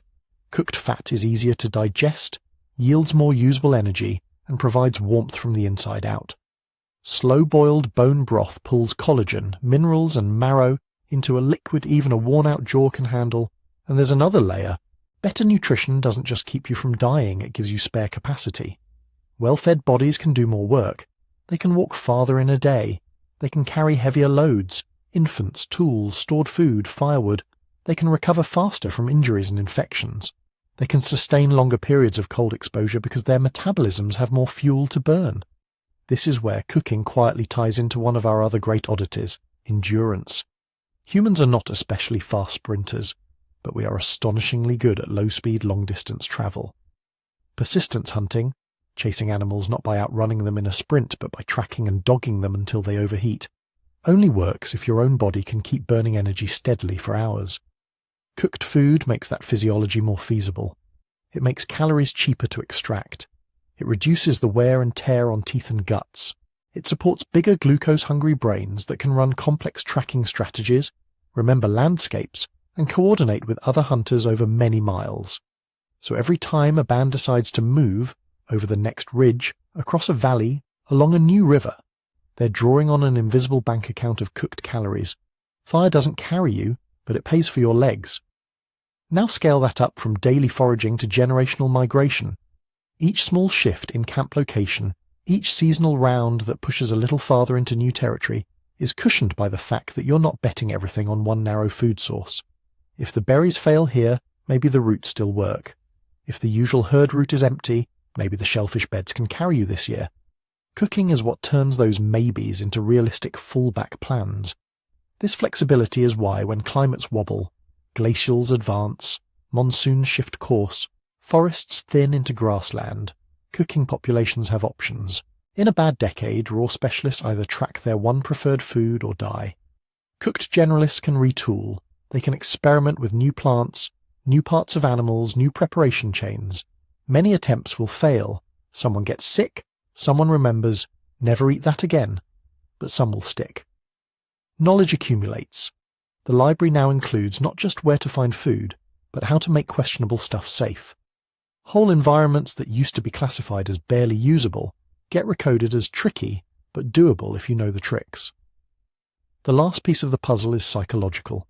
Once you have a reliable hearth, a memory of what roasting did to that terrible root last year, and a mental map of where fuel can be found, home becomes less tied to any one specific patch of ground. Home is no longer this cave, this grove, this bend in the river. Home is wherever we can make a circle of heat, find something to throw in the pot and keep the embers alive. That's a profound shift. It means that when conflicts arise over mates, hunting rights, water holes, you're not condemned to fight to the death over a single location. You can leave, take your skills, your stories, your recipes for detoxifying roots, and try your luck somewhere new. Bands fission, a quarrel around the hearth, a quiet decision at dawn, a group walking away with their own bundle of fire. Bands fuse, two groups meet, trade not just meat and tools but knowledge of plants, cooking times, safer ways to prepare that weird shellfish. Over hundreds of thousands of years, that constant splitting and rejoining, that sharing of techniques for turning hostile landscapes into temporary kitchens, etches pathways across continents. Fuel availability matters, of course. You can't cook without something to burn. But humans prove remarkably inventive here too. Dry dung on treeless plains, driftwood on coasts, peat and roots where forests are sparse. As long as there is some combustible material and something vaguely edible, the cooking mind sees not just hardship but possibility. This is what sets the stage for the truly audacious moves later in our story. Crossing glacial Europe, climbing onto high plateaus, eventually braving ice edges and open water. Before you can imagine new maps, you have to imagine new menus. Fire gave our ancestors both. It turned deserts and steppes and wind-scoured coasts from places you might pass through into places you might stay, at least for a while. It unhooked livable from comfortable and anchored it instead to a different condition. Is there fuel, and is there anything we can coax into digestibility with enough time over the coals? Once the answer to that question was often enough yes, the world stopped being a patchwork of isolated refugees. It became continuous. The spaces between the good spots shrank, stitched together by bands willing to walk, experiment, and build new homes around new fires. And all the while, something else was happening in the background. Those better-fed brains, warmed by hearths and challenged by dangerous frontiers, were quietly changing. Not just in what they could eat or where they could walk, but in how they could think. A brain is not a decoration, it's a furnace. Pound for pound, nervous tissue is some of the most expensive stuff a body can run. Human brains are about 2% of our mass and can burn something like 20% of our resting calories. That's in a modern, well-fed person. For a hungry hominin on a marginal savanna, every extra gram of brain is a gamble. You don't just grow a big brain, you have to pay for it. Cooking doesn't magically rewrite DNA. It doesn't snap its fingers and produce Einstein. What it does, slowly and quietly, is change the budget sheet. Before fire, a hungry body faces hard trade-offs. Spend calories on walking farther today, or on maturing slowly and growing a slightly bigger brain. Divert resources to a fetus and a nursing infant, or keep your own immune system from collapsing during a bad dry season. In that world, long childhoods and energy-hungry brains are luxuries you can't always afford. Cooked food nudges the math. When roots are softer, meat is safer, and leftovers stretch through the lean weeks, you're not just avoiding starvation. You're smoothing out the spikes of feast and famine. Instead of your development being hammered by repeated crashes, this year you grew, next year you shrank, the year after that you nearly died. You get more years of good enough. Brains love good enough. They don't need perfect. They need not starving, not infected, not fleeing for your life every hour. They need enough steady energy that neurons can wire up, prune, and rewire again without the whole organism collapsing from malnutrition. That's one of the quiet revolutions fire makes possible. More stable development. In biology, we call it plasticity. Neuroplasticity is just the brain's ability to change its own wiring, strengthen some connections, weaken others, build new circuits in response to experience. Babies and children are especially plastic. They're basically walking learning engines covered in skin. But plasticity has a cost. It's expensive to keep all those options open, to maintain a brain that can still be sculpted by new skills, new languages, new social rules. If you're constantly on the edge of starvation, there's pressure to shut that down early. Mature fast, reproduce fast, don't waste time and energy on prolonged childhoods. Now imagine the same genes, the same basic brain-building toolkit, but in a world with more reliable cooked calories and safer nights around the fire. Infants actually make it through the first fragile years. Toddlers aren't burning half their day just trying to chew. Children can sleep more deeply because predators are held at bay by flame, and adults taking shifts by the embers. That extra security doesn't cause bigger brains in a simple, one-step way. But it removes some of the constraints that kept brain growth and learning time in check. Under those conditions, natural selection can favour individuals who stay plastic longer. Kids who keep learning well into adolescence. Adolescents whose brains are still flexible enough to pick up complex hunting strategies, plant lore, social norms. Adults whose neural circuits can still adapt to new environments, new alliances, new enemies. And once you start lengthening the window of learning, a new set of cognitive tricks becomes thinkable. Planning, for one. Raw-world foragers plan too, of course. Lots of animals do. A squirrel burying nuts is making a plan. But planning in a cooked world can become layered and abstract. You're not just thinking, I'll eat this later. You're thinking, if we smoke this much meat now, we can afford to move camp next week and still have reserves for the journey. You're coordinating firewood gathering with hunting schedules, keeping mental tallies of who contributed what, deciding whether to risk crossing a river now or after you've built up more stores. Those are not reflexive, in-the-moment choices. They're decisions stretched across time, delayed gratification. We don't eat it all now because we'll need it then, is only realistic when then exists as more than a blur of constant emergency. Cooking, storage, and a wider menu carve out that future in your mind. It's one thing to have the capacity for self-control. It's another to have a daily environment that makes self-control actually useful. Firelit life does that. A similar shift happens in social reasoning. Once meals become shared projects instead of private scrambles, brains have to track more variables. Who brought the meat? Who tends the fire most nights? Who gives food to whose children? Who remembers how to cook that dangerous tuber without killing anyone? Every one of those questions points to a network of favours, debts, reputations, and obligations. And those networks get denser as the group's survival depends more on collective control of flame and food. A poorly managed hearth is a risk to everyone. Someone falls asleep without banking the coals, and the camp loses its fire. Someone habitually eats more than their share and trust erodes. Someone lies about knowing how to detoxify a plant, and suddenly half the band is sick. In that world, being able to model other minds, guess what they know, what they want, what they might do tomorrow, pays off in a big way. Psychologists call this theory of mind. Out on the savannah, it's just survival. Cooking doesn't invent social cognition from scratch, but it brings new complexity to the table. The moment your survival depends on coordinated action, firewood gathering, guarding embers, staggering hunting trips, caring for the young while others cook, your brain has more incentive to get good at reading others, negotiating, keeping track of reputations over months and years. And once again, plasticity plus time do the rest. Children growing up around a hearth aren't just learning recipes and foraging routes. They're soaking up stories about why we don't trust that cousin, and how that band over the hill cheated us last season, and what happened the one time someone tried to hoard dried meat. Those stories are lessons in social causality. If you do X, people respond with Y, and they're being inscribed on a brain that still has room to remodel. Now zoom out from the individual to the group. Imagine two bands. Both have access to fire in a basic sense. Both can char meat, roast tubers, keep predators at bay.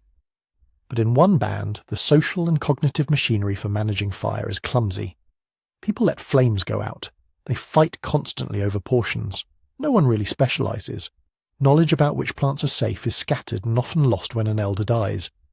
In the other band, something different is happening. They've evolved calmer temperaments, more impulse control, tighter caregiving. They've stumbled into more effective teaching. Older children showing younger ones where to find fuel. Adults deliberately explaining rather than just demonstrating. They have norms about who eats first, who watches the fire, how to share when times are lean. Those norms are fragile, but they give that group a tiny edge. They waste less food to accidents. They lose fewer fires. More infants survive. More knowledge passes cleanly from one generation to the next. Over hundreds of lifetimes, that small edge can mean the difference between expanding into a new valley or collapsing back into marginal refuges. That's feedback. Better cognitive tools help you manage fire more reliably. Better fire management feeds your children more consistently.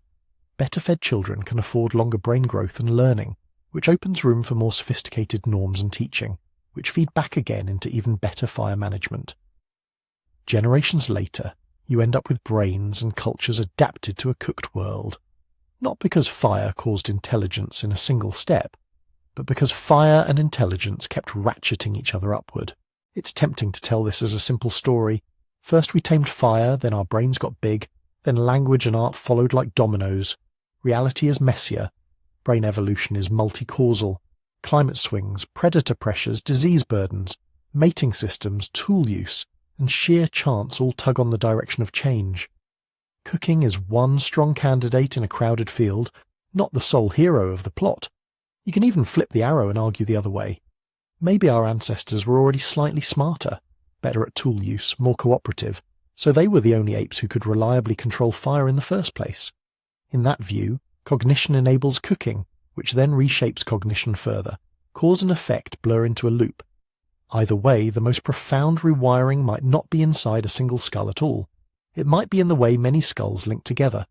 A lone genius with a clever brain and no one to talk to can only do so much. A small band with fire, shared meals, and long evenings has something new. Time and space to think together. Around a hearth, ideas can hop from mind to mind. Someone tries a new way of stacking wood. Someone else notices it burns longer. A third person tells the story to cousins in another camp months later. A child hears the tale and years after tweaks the technique again. No one brain holds the entire innovation. The group does. This is cultural cognition, the ability to store information outside of any one person in habits, stories, rituals, and tools. Cooking accelerates it because it gives you a daily rhythmic reason to gather, talk, watch, imitate, and remember. In a sense, the real big brain that emerges in a cooking species is not just the organ in your skull. It's the campfire conversation. It's the shared memory of which roots to roast, which embers travel best, which neighbouring band can be trusted to trade hearth secrets. It's the collective model of the world that no single child could reconstruct alone, but that any child can inherit if they sit close enough to the flames and listen. The calories unlocked by cooking help pay for bigger, more plastic brains. Those brains, in turn, make it possible to weave individual minds into something larger, a network of shared knowledge and long-term plans that stretches across lifetimes. Once that kind of distributed thinking exists, the trajectory of our lineage bends, not just towards survival, but towards something stranger: art, myth, religion, science. All the wild, abstract things that would eventually be dreamed up by descendants of those first firekeepers, staring into the coals and wondering what else might be possible. Everything we've talked about so far lives in this hazy space between biology and possibility. The feedback loop between fire, food, brains, and culture makes sense. It fits what we know about metabolism and development. But if we want to claim that cooking really did shape our lineage, we have to walk into a very different landscape, the dig site. Because in science, sounds plausible doesn't count. You need evidence you can put on a table. So what does cooking look like when it's been buried for 1,000,000 years? Not a pot with property of Homo erectus carved into the side. Not a neat stone oven with a roasted antelope still inside. Most of what actually happened around ancient fires has rotted, washed away, or been pulverized into dust. What's left are tiny, stubborn traces, charred bones, discolored rocks, thin lenses of ash, chemical signatures locked into teeth, microscopic scratches on enamel, molecules of old fat and plant residue clinging to stone. Individually, each of these clues is weak, easy to misread, easy to lose. Together they start to look like fingerprints, and the closer archaeologists look, the more those fingerprints keep showing up, sometimes in places we never expected. Start with the most obvious suspect: burned bone. If ancient humans were roasting meat, you'd expect to find animal bones that have been heated, not by a volcano or a grass fire, but by someone putting flesh over coals. It turns out bone reacts differently depending on how it's burned. Throw a whole carcass into a wildfire and you tend to get chaotic scorching. Parts of the bone might be calcined, chalky white, super brittle, while other parts are untouched. The burning wraps around in uneven patterns driven by wind, brush, and the way the animal falls.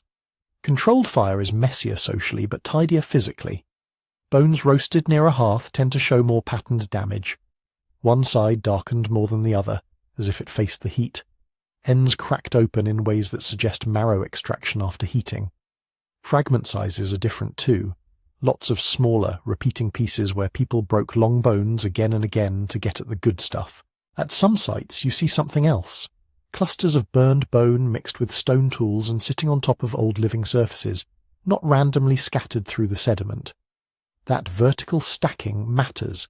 It says, this is where someone was doing something again and again in the same spot. Still, bone alone doesn't clinch it. Lightning can start fires, grass can carry flame, carnivores can chew up carcasses and drag them onto old burn patches. So archaeologists go looking for the next part of the fire package: hearths. A hearth, in an archaeological sense, is any spot that shows concentrated evidence of repeated burning. Sometimes that's a blackened basin carved into the ground. Sometimes it's a simple flat patch of reddened soil. Sometimes it's a cluster of heat-altered stones that don't match the surrounding rock. Heat leaves a signature in minerals. Sand and clay baked at high temperatures change colour and structure. Rocks that sat in a firecrack, spool, or develop a kind of crazed pot-lid surface. When you map these features in 3 dimensions and find circular or oval patches of altered material, layered with ash and tiny charcoal fragments, you're probably looking at the footprint of a hearth. Now add behaviour. If those hearths are surrounded by stone tools, cut-marked bones and sleeping platforms, you're no longer just talking about fire that happened. You're talking about fire that was used and reused. And yet even here, the earth can lie. Winds can concentrate ash in low spots. Floods can move burned debris around. Later occupants can stomp through older layers and mix things up. So the best sites don't just have one indicator. They have a whole suite. Burned bone with cooking-like patterns, hearth-like features, heat-altered stone tools, and then, in the last few decades, an entirely new class of evidence has joined the circle around the fire: chemistry. Fire doesn't just blacken things, it reshuffles atoms. When people cook food on stone tools or in simple containers, trace residues can get pressed into microscopic cracks, protected from weathering by the very dirt that buries them. Millennia later, chemists can extract and analyze those ghostly leftovers. Animal fats leave distinctive lipid profiles. Plants leave bits of starch granules and phytoliths, tiny silica bodies that act like microscopic fossils. When those granules or phytoliths show physical damage consistent with heating, swollen, cracked or gelatinized structures, you're looking at direct evidence that someone or something cooked that plant. Even the isotopes, the ratios of different versions of the same element, can tell fire stories. When you heat bones for a long time at specific temperatures, their carbonate structure changes in predictable ways. The crystals inside grow, the organic fraction burns off, and the remaining mineral locks in altered isotope ratios.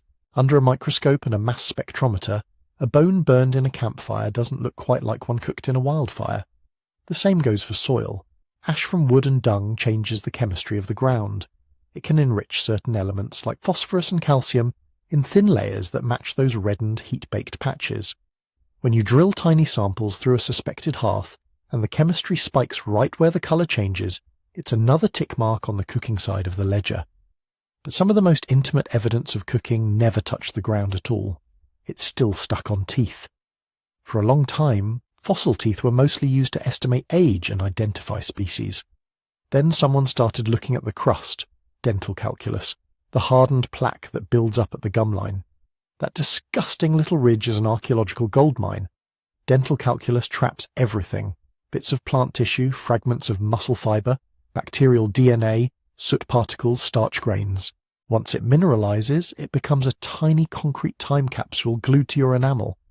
Under a powerful microscope, researchers have pulled out starch granules from wild grains that show the telltale swelling and cracking of partial cooking. They've found microcharcoal particles inhaled from smoky air, lodged between bacteria. They've even identified plant species that are nearly impossible to recognize from macroscopic remains, because the original leaves and roots have long since rotted away. So when a hominin tooth, 400,000 or 200,000 or 50,000 years old, shows a mix of cooked starch damage, meat fibres, and microcharcoal, it doesn't just say, "This individual ate plants and meat." It whispers, "This individual ate plants and meat in a smoky, fire-filled environment, with at least some of that plant food heated before chewing." Then comes microwear. Every food you chew leaves a different microscopic signature on enamel. Hard, brittle foods, like raw nuts or unpounded seeds, tend to leave pits and small impact scars. Tough, fibrous foods, like raw leaves and sinew, produce long scratches. Softer, processed or cooked foods can reduce overall wear or shift its patterns in subtle ways. No one can look at a tooth and declare, "This was a medium-rare antelope." But when microwear patterns shift across a population, fewer heavy impact pits, more fine scratches consistent with sliced meat or pre-crushed tubers, it supports the idea that food is being altered before it hits the molars. Still, if all of this sounds neat and clean, it isn't. One of the biggest misconceptions about this whole field is simple. Burned does not automatically mean cooked. A charred bone could be the result of a grass fire that swept through a predator's kill. A layer of ash could come from natural lightning strikes in a dry forest.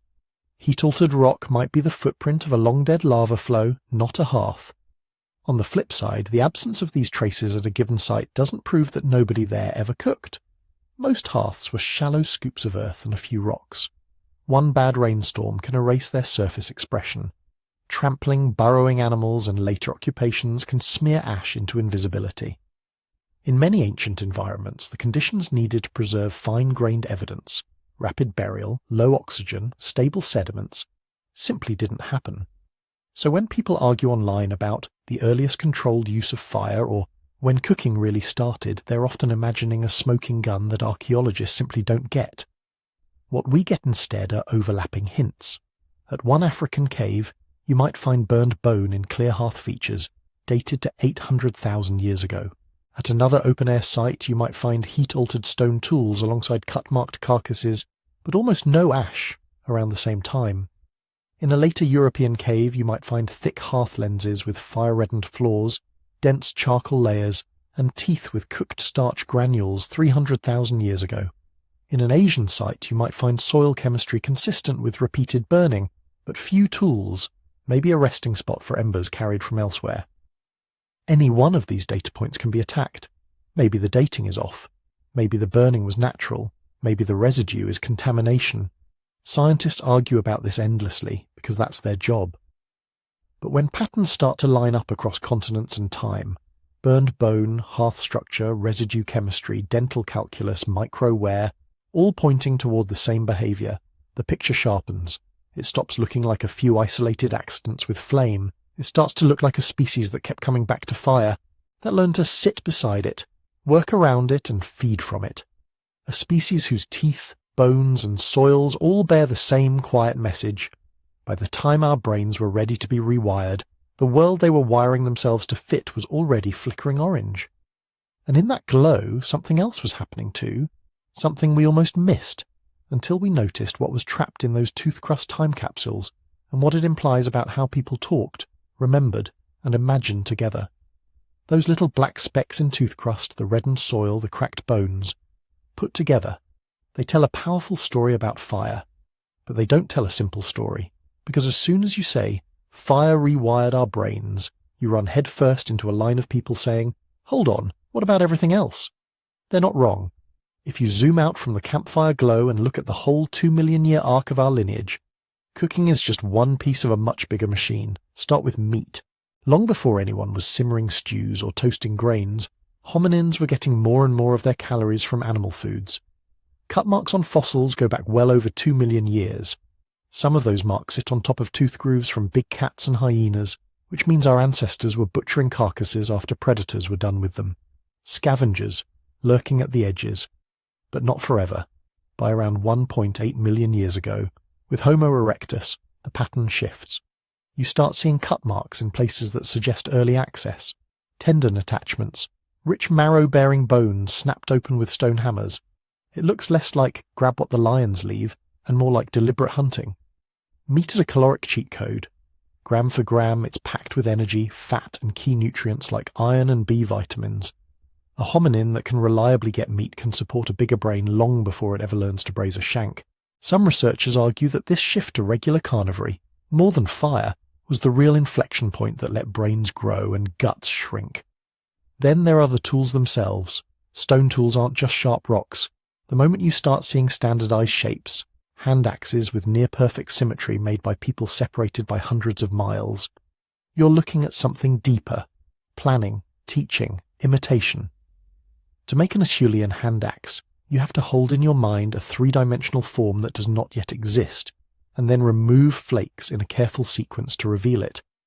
That's abstraction. That's the kind of mental rehearsal you also need for language, for social strategy, for remembering where the water is 3 valleys over. Tool use also changes what counts as food. With the right stones and sticks, you can dig up buried tubers, crack open nuts, strip bark, and butcher animals too large to drag.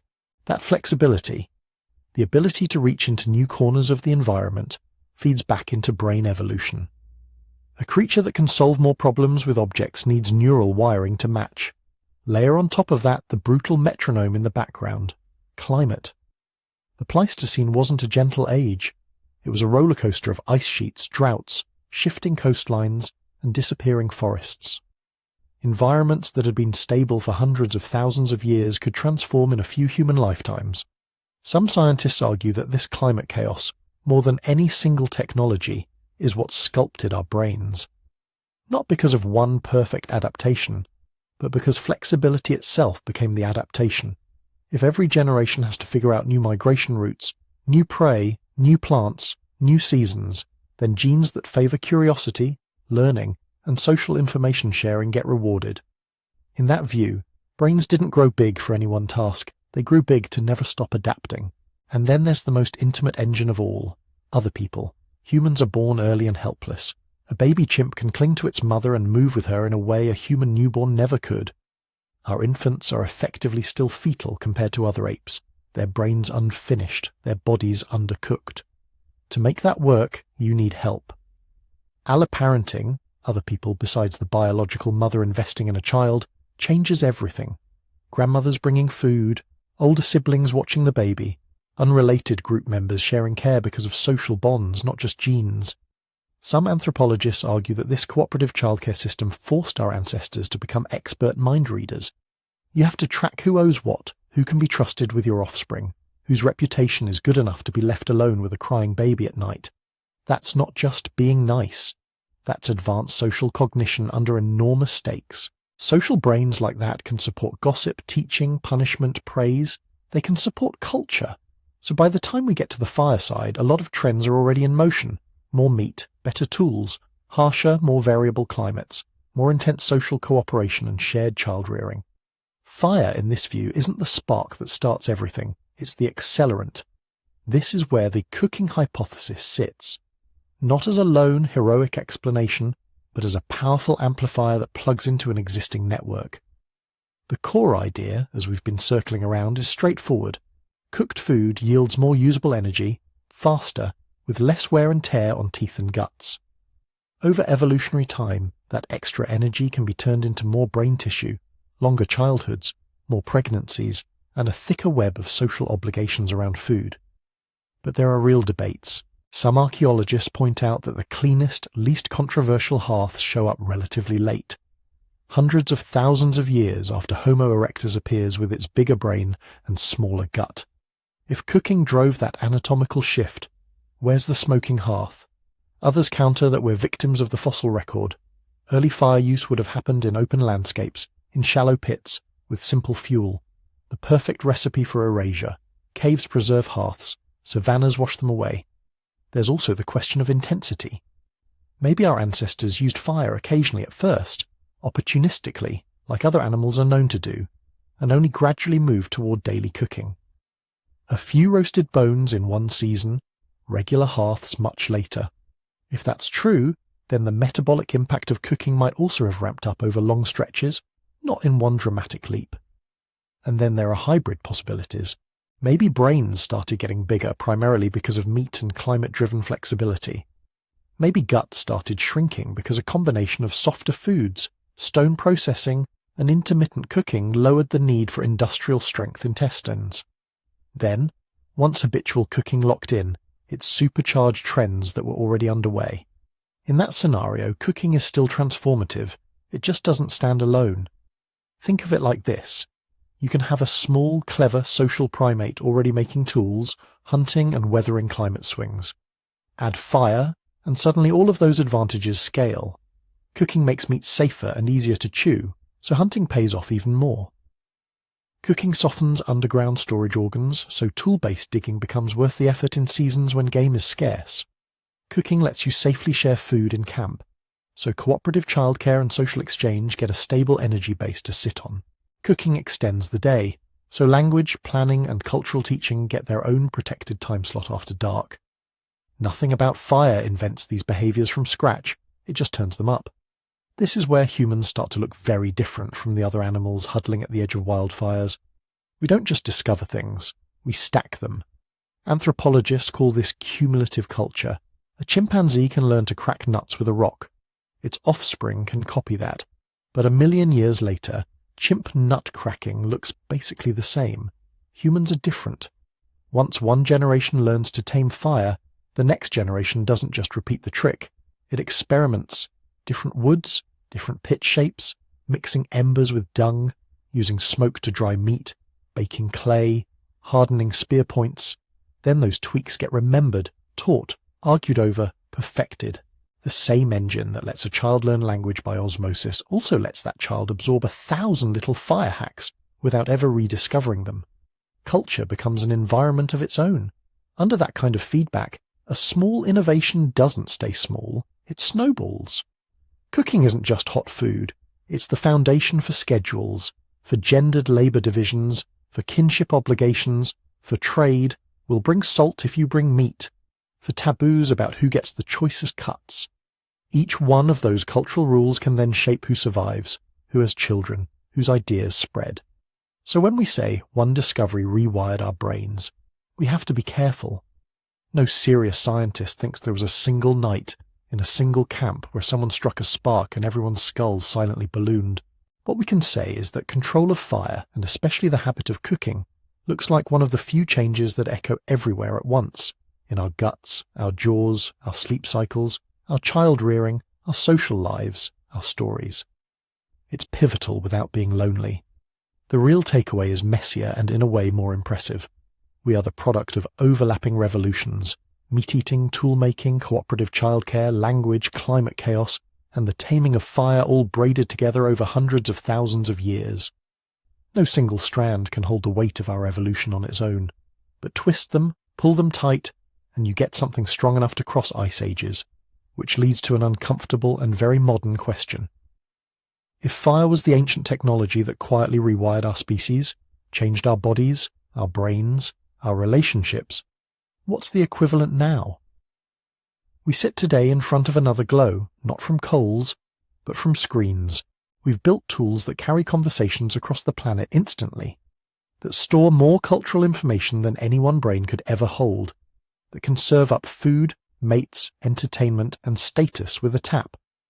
Like fire, these systems are older than any individual using them. Like fire, they promise more convenience, more connection, more power. And like fire, they come with risks we don't fully understand yet. The last time our ancestors gathered around a new kind of light, it set off a chain reaction that ended with us. The question now is simple and terrifying. What exactly are we rewiring our minds for this time? So we end where we began. A small primate in the dark staring at something new. For almost 2 million years, our ancestors tore at raw meat, with heavy jaws and long guts, burning more calories chewing than their brains could ever dream of using. They were tough, clever animals navigating a brutal world on foot and on instinct. Then, somewhere, somewhen, a line was crossed. Not the first time someone watched a wildfire. Not the first time a scavenged carcass came out a little singed. The line was when fire stopped being an accident and became a habit. When flames weren't just a thing that happened to the landscape, but a tool you could return to each night. Build, tend, protect. From there, everything we've talked about starts to braid together. Controlled fire meant cooking. Cooking meant more usable energy from the same food, in less time, with fewer pathogens. That extra energy could go into brains instead of bowels, into long childhoods instead of oversized molars, into a social life that didn't end when the sun went down. Safer food, shared heat, a predictable place to regroup. Suddenly the night wasn't just danger, it was a meeting. Around those early hearths you get the conditions for deeper cooperation. I'll watch your kid if you stir the pot. You get rules, who cooks, who carves, who eats first, who has to wait. You get stories, the hunt that went wrong, the ancestor who saw the sky fall, the lesson wrapped in a joke. A technology that started as a way to change calories quietly started changing relationships. And once relationships change, minds follow. More energy, yes, but also more practice reading faces in flickering light, more time rehearsing tomorrow out loud, more pressure to remember who helped you and who cheated you. That's not just biology, that's culture reaching back and tugging on anatomy. When you sit down today with a bowl of soup or a slice of toast or a microwaved leftover at midnight, you're inside that same loop. Every "what's for dinner" is an echo of ancient foraging decisions. Every family recipe is a tiny strand in that braided rope of cumulative culture.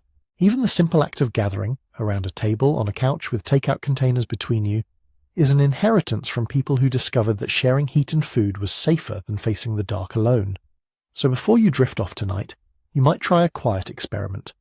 Think about your most ordinary food ritual, the coffee you make half asleep, the snack you reach for when you talk to a friend, the big meal you save for weekends.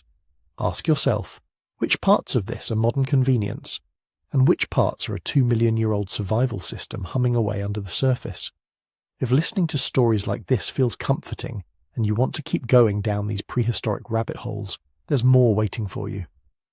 We put together a whole book of deep-time mysteries and ancient secrets, strange bottlenecks, lost cousins, quiet revolutions like fire that you can curl up with. You can find it at sleepytimehistory.com. If you'd like to help this kind of storytelling keep going, the easiest way is simple. Tap like, leave a comment, and subscribe so you don't miss the next journey back in time. And since we're now part of each other's nighttime ritual, I'd love to hear from you. Tell me in the comments, where in the world are you listening from? And what time is it right now where you are?